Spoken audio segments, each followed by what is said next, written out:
Hi, this is the title of my action research project. You can read it slowly. I always think it's quite important when doing a research project to have a title that's as long as possible. So then when people start to pick holes in it, you think, have they read the whole title? I had a title, but it skipped. Yes, I've made a note of that on my peer assessment, by the way. Did you? Yeah, okay. I did jump. So I've been a bit harsh on you in the peer assessment. I'll explain it to you later. Oh. Okay. That's The other alright. thing is, he's doing yours, Jeff. Well, that's all right. That's fine. I don't mind harshness. Okay, I'm hardened to harshness. I'm a professional. But the things I want to go through are these. I want to look at and remind ourselves of the action research project, action research process, and what we should really be doing. I'm going to look at the original research question, what I formulated in order to progress the methodology that I've adopted. I'm testing 3 particular theories here as part of this research, and I'm going to explain those. I'm going to, Dave used the Likert scales. You probably don't know what they call that in your analysis, a range of 1 to 5. But Charles Likert, the psychologist who used them, very, very good. It's excellent that he used them for perceptions, because they were devised to measure perceptions by Likert.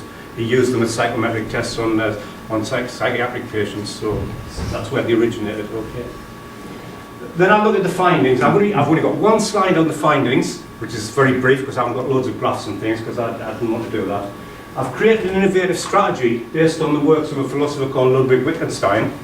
I've looked at sequential triangulation, innovative strategies, and then summary and conclusion. So they're the stages I'm going to go through, so here we go. I think that it's important to realise when you're doing research is that you're doing things that at first when you start doing it, it's not very clear about what you're doing. And I think, we're all aware of that.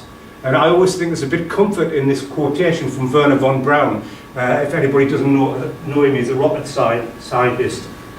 And I thought that if he gets lost in research, well, it's okay for me to get lost in research too, because he's a bleeding rocket scientist. Okay, so I think that this is what we're supposed to be doing, unless you didn't realise. We identify an idea, reconnaissance, fact-finding, plan, take a step, evaluate, amend, plan, take a second step, right?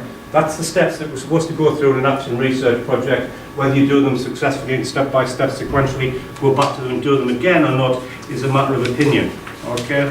But sometimes you'll have to miss some of these steps out, I realise that. Oops, I keep doing that. Right, this was my original research question. This is the effect I have on some of my students, clearly. What impact does a teacher's style of teaching have on a student's learning outcome? The reason that I chose that is because there's been quite a lot of work about what's called the perception gap between teaching style and learning style. Does what I come out of my mouth at this moment in time end up in your brain? In what format does it end up in? What have you accepted? Are you looking at what I'm saying in terms of key words? Are you looking at my body language, because I move a lot when I'm talking? I do tend to go too fast as well, which I'll get constantly told off without observations. But and that's because of my sheer enthusiasm for everything that I'm involved in. This is the methodology I used. I did a literature review to find out the theories that I wanted to test. I issued a structured questionnaire of 50 study skills students that I teach at this college here. Some in this room from the week, or another room down the road.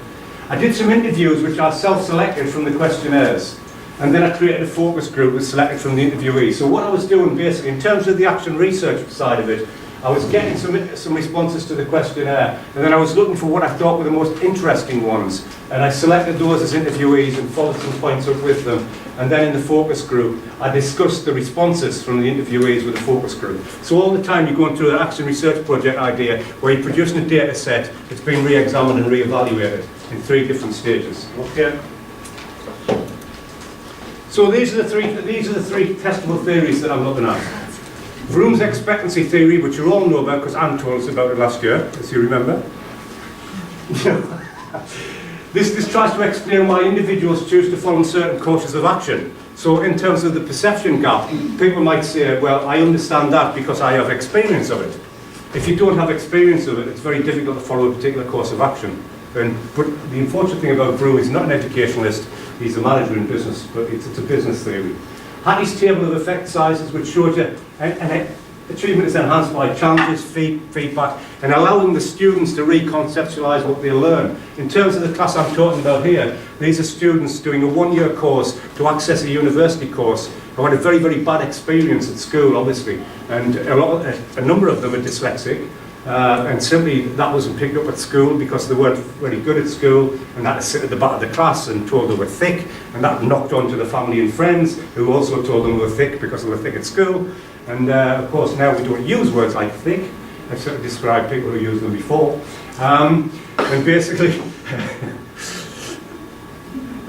what they're doing is they're trying to learn academically from their own life experiences. So the way that we teach them is to conceptualise time management in terms of looking after the kids, or in terms of getting things done at the right time, in terms of having a party or something like that. So conceptualising from life experience. And Mazzano's theory of meta-analysis, this thing's fairly obvious, this one. Appropriate classroom strategies can enhance learning. I've abbreviated it quite a bit there. It's a little bit more complicated than that. Certain classroom strategies do and don't work. Anyway, so those are the testable theories that I was looking at.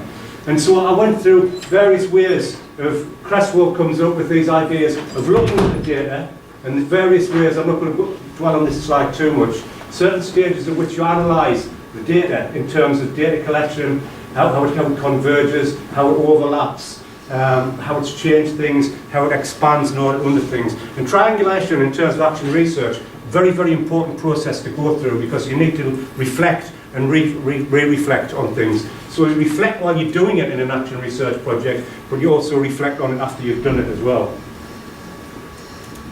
So what I used is two series of Likert scales. I did one Likert scale on teaching, with a series of questions there. You can read them yourself, I don't want to go through them. So you've got strongly disagree at one end and strongly agree at the other. The problem with the Likert scale is that, and I noticed that in your findings as well, people tend to go for the middle band. There's a tendency to go there, right, in this middle band, and miss out the lower band. So the poor band where you've used words like never and no, they will automatically answer that they don't do that. Okay, that's the weakness with the Likert scale. So you've kind of got to watch out for that. I did one on learning as well. So so that's the areas in which, and I took these from the theorists as well, from Mazzano and Hattie, who and another guy in America whose name for the moment escapes me completely. But he'd done some work on this as well. So these are the findings in one side. The majority agree on teaching style, that they know what's wrong with the teaching style, they know what's good about teaching style, but the minority agreement on learning style, they didn't actually know, and this is unsurprising from people who are in the first semester of a course, that they basically haven't had any formal education for 15 or 20 years. They wouldn't really know what the learning style is. You wouldn't really expect that, I think. That's my opinion. It suggests students who come with teaching style not their own learning style. All consider a teacher with a sense of humour. It's very important, right? Because they've been taught, and I was taught by, I don't know how, what teachers you had at secondary school, but some of the teachers I had really poor-faced, and you couldn't crack a joke with them, and you couldn't get any rapport with them, and that's, I think students feel more comfortable with somebody who can crack a joke here and there and have a bit of a laugh with them. I'm sure we're all familiar with that.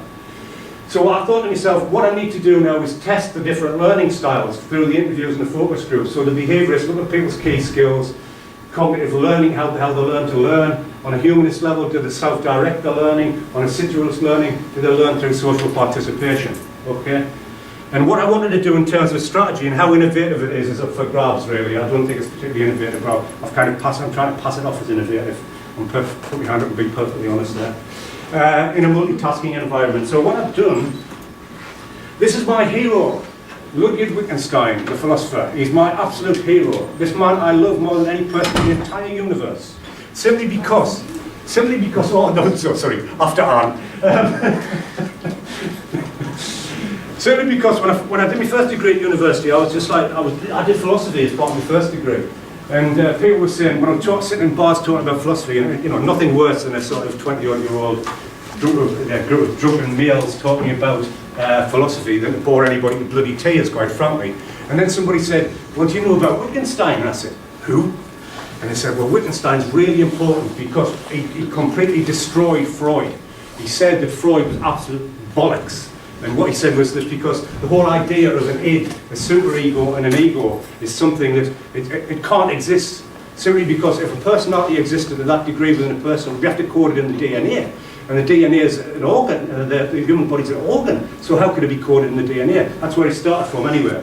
And when he was asked about the meaning of life, he says, I don't know what we're doing here, but I'm pretty sure it's not to enjoy ourselves. Sounds like a very pessimistic statement, but what he's actually doing is criticising Freud there. Because Freud's idea of the pleasure principle, that we're always seeking pleasure, is central to Freud, and he's criticising that there. He's saying, really what he's saying there is Freud is bollocks, but in a very nice way.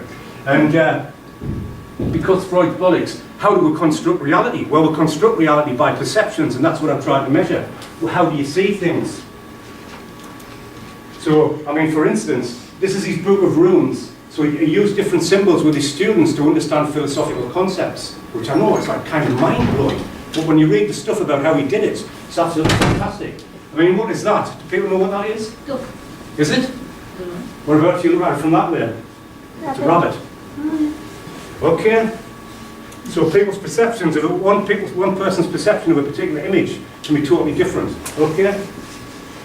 So what I've come up with is this idea of a concept exchange, very much based on the idea of a marketplace idea, which the marketplace idea exists in educational theory, where you get people to present something to another person and then they move on to someone else. Okay? So what I'm trying to do is map a concept as introduced by the teacher. So the plan is to give them, the class, a concept in some detail, but only in words. Okay?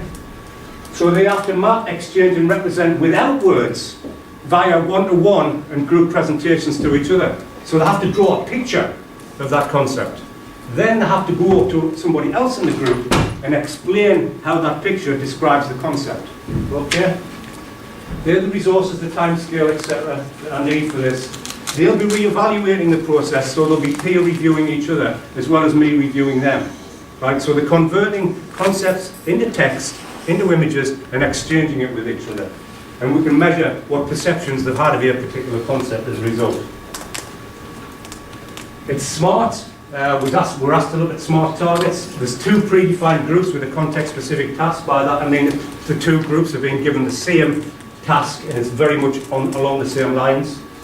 It's measurable. It's been measured by the facilitator himself and by the group themselves. It's acceptable.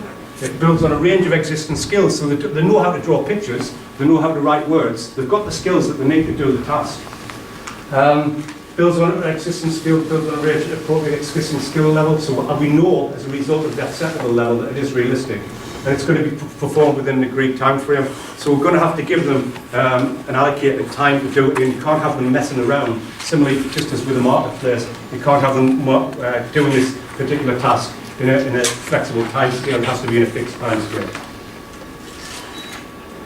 So I've described the Action Research Programme. I've told you about the perception of teaching and learning. What I'm using is a mixed methodology with sequential triangulation, and I've tested 3 hypotheses, and at the end I've come up with some sort of action plan to take us to the next phase. Thank you very much. Well done, Jeff. Excellent. Really, really good. Very powerful. Like it. And the timing spot on.